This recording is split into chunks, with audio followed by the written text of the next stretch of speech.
French voters headed to the polls for the presidential runoff between holder Emmanuel Macron and his challenger Marine Le Pen.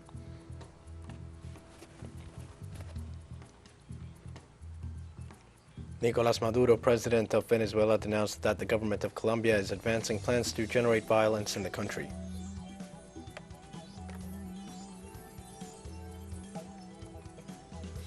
The Democratic Republic of the Congo declared an outbreak of Ebola virus after another confirmed case was reported.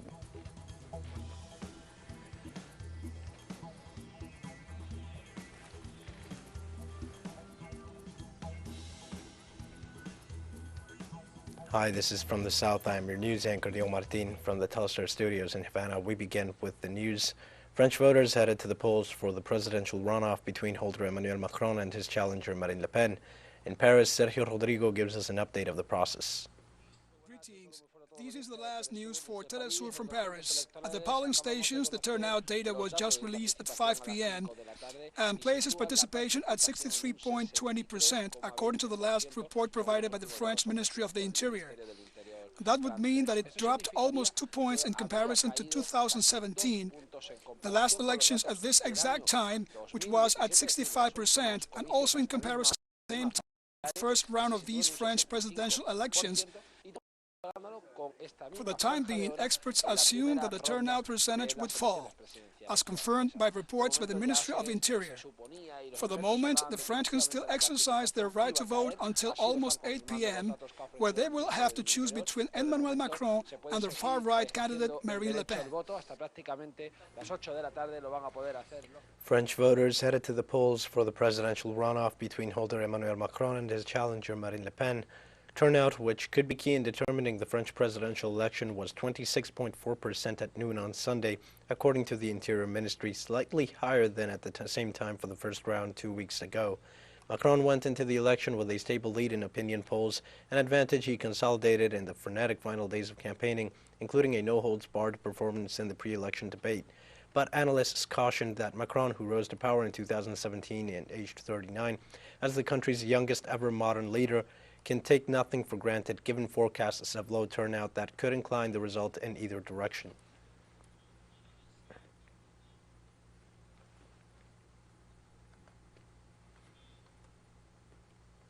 French President and candidate for re-election Emmanuel Macron exercised his right to vote Sunday in the second round of the presidential elections. The president voted with his wife in the municipality of to greet the citizens present at the polling stations. After casting his vote, the head of state affirmed that if he wins on Sunday, he will celebrate with the people. Otherwise, he will make a tour around the country.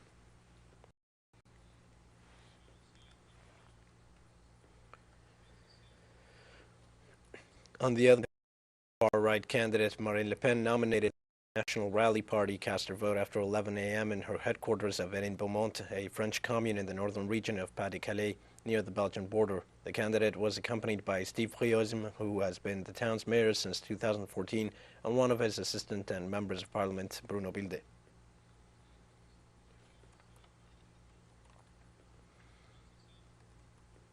And former presidential candidate Jean-Luc Mélenchon, who had ended third in the first round on April 10th, voted in the southern region of Marseille. The political leader greeted his supporters and campaign advisors present.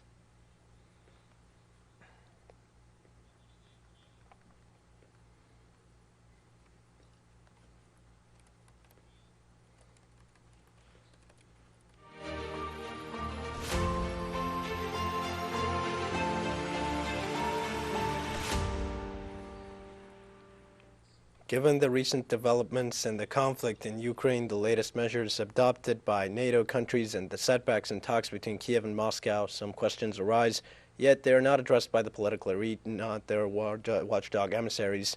Here to offer some insight into this issue is political analyst. Hello, thank you for joining us. Thank you for having me. So I would like to begin asking you several questions. So the first one is, the conflict between Russia and Ukraine has been marked by intermittence in negotiations. There was a time when both parties hinted at some progress made in talks, but then Ukraine pulled back on claims of serious violations, for example, regarding the Bucha events that still lack an impartial and thorough investigation. What, with this magnitude and severity, who could possibly gain anything from prolonging a conflict like this? Thank you so much for having me again. Ukraine, since the beginning of this conflict, since the Maidan, Ukraine have never been serious on this issue. Russia shared its huge security concern regarding the genocide of its Russian-speaking population in the Lugansk and Donetsk Republic. So it was a big issue. Russian president has been highlighting, and Russian security circle have been talking about this issue. But Ukraine was not serious, and it led to the big conflict, like a bigger scenario we have seen, like the Russia attacked, went for a special military operation in Ukraine in order to denazify the country. So what happened recently, we have seen a recent development 2 days ago, the Russians captured the Mariupol. So it was a greatest victory in the region because right now the Russian target is just the Donbas region because the Donbas region is key strategic for its Western geographical security. So the Ukraine is not serious, and who is just prolonging this conflict? We know, big problem. NATO is just arming Ukraine and neo-Nazi battalions in Ukraine. This is the biggest problem within the Russian security circles. So the Russian doesn't want to attack the Ukraine, or it doesn't want to attack the Kyiv, or doesn't want to attack the Ukrainian people. It's attacking the neo-Nazi battalion, which are a threat, supported and armed by the CIA and the Americans, since 2014. So they got this opportunity and they trained them, armed them, and they have tried to use them against Russia. So right now we have seen the Istanbul summit. The Istanbul summit have been a little bit successful, but the Ukrainian government is not serious about it. The NATO is still supplying the money. They're still imposing the sanction as Russia. And let me tell you, how you can be serious on such an issue when your partners are not, the counterparts are not so much serious about this issue. The Americans and the Europeans doesn't seem serious about this issue. They want to prolong this conflict because America is benefiting from it. Because the major purpose of this particular war is to throw away Europe from the Russian security circle, Russian energy circle. So it did. The America is now trying to leverage the European defense policy and security policy in this particular conflict. The United Nations have discussed the conflict between Russia and Ukraine several times, and on each and every single occasion the truth spins one way. It's Russia who gets sanctioned and questioned regarding its acts. However, when Moscow presents evidence and talks of the violations that were committed in the Donbass for the past 8 years, and when the Russian delegation addresses the bioweapons labs their commands have found on Ukrainian soil, this is dismissed or hardly even taken into account when it comes to making decisions and finding those responsible. What does this one-sided tendency indicate in terms of world politics? This is too much. The United Nations is not an international organization now. It has become the puppet of the America and its allies. We have seen this. There's too much bigotry. When it comes to the Russia and its security concerns. There is a Russophobic campaign launched by the Western media, mainstream media. So the United Nations supports that particular anti-Russian, anti-Russophobic hysteria. And it has tried to press Russia, it has supported the United Nations, even supported sanctions imposed by the West, without taking into account the real issue, what was going on there. And regarding this biolabs, it was available on the United States Embassy website. They were working on this multi-million project, which they have spent on some biological activities in Ukraine. And Russia knew this from the very beginning, and Russia shouted many times. And even China raised this issue many times, but Americans didn't care about it. And when this special military operation began, everything came up. Russia got the documents of some biological activities, which is strictly prohibited under the United Nations under the biological conventions, which America was violating in the foreign soil. And why the is not taking action on this? This is strange. The United Nations has said nothing about the biolabs, though Russia has showed many evidence. The only thing the United Nations focuses on what was going on in Kyiv and what Russia was doing there. Are you getting me? Showing some children and the whole Ukrainian sponsored propaganda. That's it. This was bigotry we have ever seen in the modern history, and this is a serious problem. We have to think about the United Nations, the restructuring of the United Nations, because it's not serving all the countries, and it's not even recognizing the countries of global South as the part of the international community. And we have seen this in case of Iraq, we have seen this in case of Afghanistan, we have seen this in case of Libya, and right now of Russia. This is too much. We're already aware of the impact the conflict has on the national economies, but also on geopolitics. On the first take, countries that depend on Russian gas are struggling to find alternatives, And on the second instance, since we see countries like Finland and Sweden bidding for a seat in the North Atlantic Treaty Organization's ranks, given the rise in tensions in Europe, could this be something favorable to the United States, since they have been an essential part in the heightening of the conflict, although watching from the sidelines every development? Yeah, it's obvious. If we see 2 days ago, Vladimir Putin said the Russian the Western countries impose sanction on Russia, but the real result were the Western countries, especially the Euro, which is highly dependent on for gas and hydrocarbons on Russia. 40% to 50% of the hydrocarbons imports are going from Russia, going into Europe from Russia. So Russia, they need Russia. Russia doesn't need them because they are highly dependent on them. If they want to build the alternative pipelines, if they want to import oil or gas from Qatar, Saudi Arabia, or any other alternative for America, the building of those new pipelines will take around 1 decade, more than 10 years or 12 years or 15 years. Nobody knows. For 15 years, can the Europe survive without hydrocarbons? I don't think so. So they need Russia. They cannot they have realized this, the sanctions are not working because initially what happened, the Russian ruble, it slumped. And it reached 130 lowest in history, in recent history. But suddenly it recovered, and it recovered to the pre-war levels. So now it's really hurting the Europeans. What happened actually? Their strategy, their sanction strategy, their economic sanction strategy, embargo strategy didn't work. So now they have pushed a new strategy. They have propelled Finland and Sweden to join the NATO bloc. I don't think so. This is going to make any sense. Because Russia has shared, during the heightening of this as the tensions are heightening in Ukraine, I don't think so. The Finland will take such a bad decision, or the NATO will consider involving Finland into its orbit. Thank you for joining us, Rahim. We'll follow the events in the region closely. What remains clear, regardless of the interests at stake, is that the longer this fight wages on, the longer it will take for Ukraine to recover from the scars left by the violence. You stay tuned. We'll be right back. We're going to take a short break. Please join us again after this.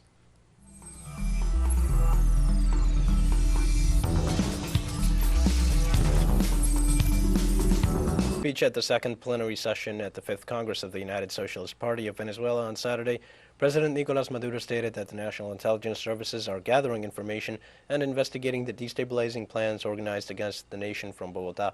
Among the plans denounced by President Maduro highlighted the attack against the national electric system, the fresh water service, and the selective assassination of members of state security forces. He also warned that the groups of the extreme right are trying to stop the process of recovery and economic growth of the country.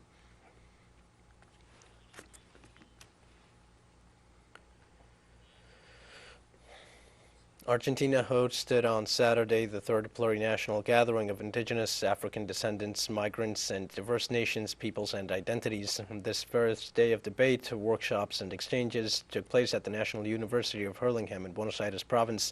The appointment hosts several representatives from organizations, collectives, and communities from all the territories of the country until April 24th. Also, members of cultures with diverse backgrounds come from Bolivia, Colombia, Chile, Paraguay, and Uruguay. Among the topics that are discussed, the focus is on political participation, pluricultural education, construction of the national identity, gender decolonization, ancestral medicine, and the work on spreading respectful treatment to migrants. The gathering will end with a festival with the participation of various artists.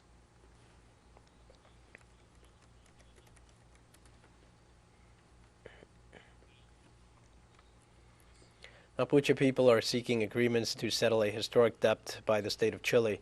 Representatives of Mapuche communities met in the southern city of Temuco in search of agreements to settle, despite their differences, the historical debt they consider the Chilean state owes them. First inhabitants of Chile and Argentina, the Mapuche, or people of the earth, claim that after the multiple political processes following the arrival of the Spaniards, they were reduced to living on about 5% of their former lands, today mostly in the hands of forestry companies. Francisca Wirilef, the national advisor of the National Corporation for Indigenous Development, said they can move forward, but with willpower, in response to the proposal for dialogue launched by President Gabriel Boric, in contrast with the militarization of the region ordered by his predecessor.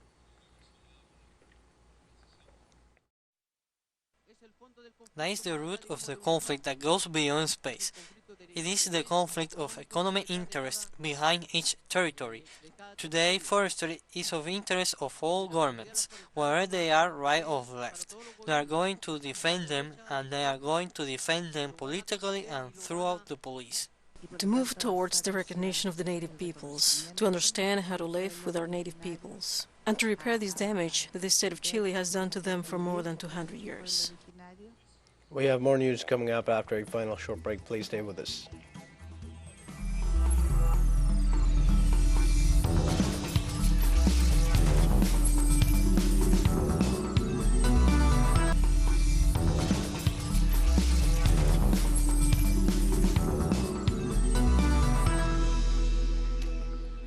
Hi and welcome back. The Democratic Republic of the Congo declared an outbreak of the Ebola virus after another confirmed case was reported in Dabdanka, a city in the northwestern Equateur province.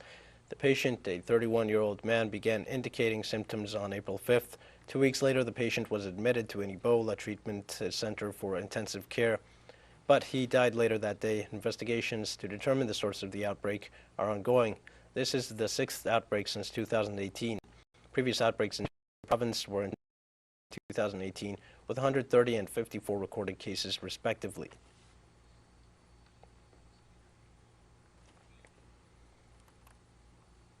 The Lebanese military recovered the bodies of 5 migrants whose boat carrying nearly 60 people capsized the night before in the Mediterranean, raising the death toll to 6, state media reported. The national news agency said the 5 bodies were found near a small island of the coast of the northern city of Tripoli. Several survivors told local TV stations that the Lebanese Navy is to blame for the incident. They said a military ship rammed their migrant boat twice, damaging it in an effort to force it to return to the coast. Meanwhile, the commander of the Lebanese Navy said the migrant boat was old and only capable of carrying 6 people. He added that no precautionary measures were taken on the boat and no one was wearing life vests. Search operations are still ongoing for the missing.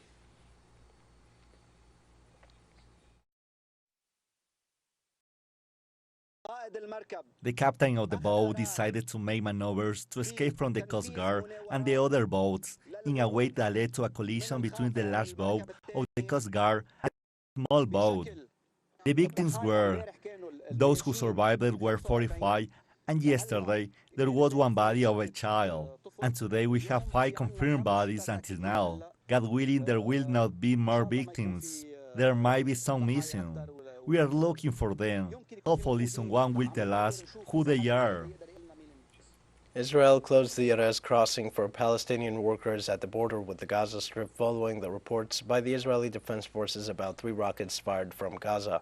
Israel's decision was denounced as a collective punishment of the impoverished territory's 2 million residents who have lived under an Israeli-Egyptian blockade for nearly 15 years. The move announced on Saturday comes after the Israeli army accused Hamas, the armed group that rules the Gaza Strip, of firing 3 rockets into Israel late on Friday, as tensions continue to mount during the Muslim holy month of Ramadan. The head of Gaza's workers' union says Palestinians and their economy will be greatly affected by this measure.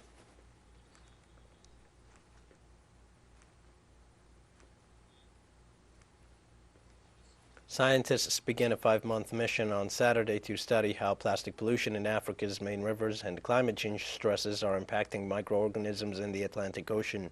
The survey is being staged from the 33-year-old Terra research schooner, which arrived in South Africa's Cape Town on Friday ahead of the expedition up the West African coast. The researchers will analyze how nutrients and pollution in major African rivers, the Congo, Orange, Gambia, and Senegal, are affecting the Atlantic.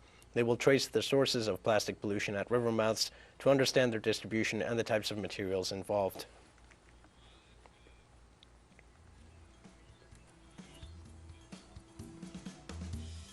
Now we've come to the end of this news brief. Remember, you can find these and many other stories on our website at teleSUR English. You can also join us on social media for all the latest news. We're on Facebook, Twitter, Instagram, and Telegram. For teleSUR English, I am Dio Martin. Thank you for watching.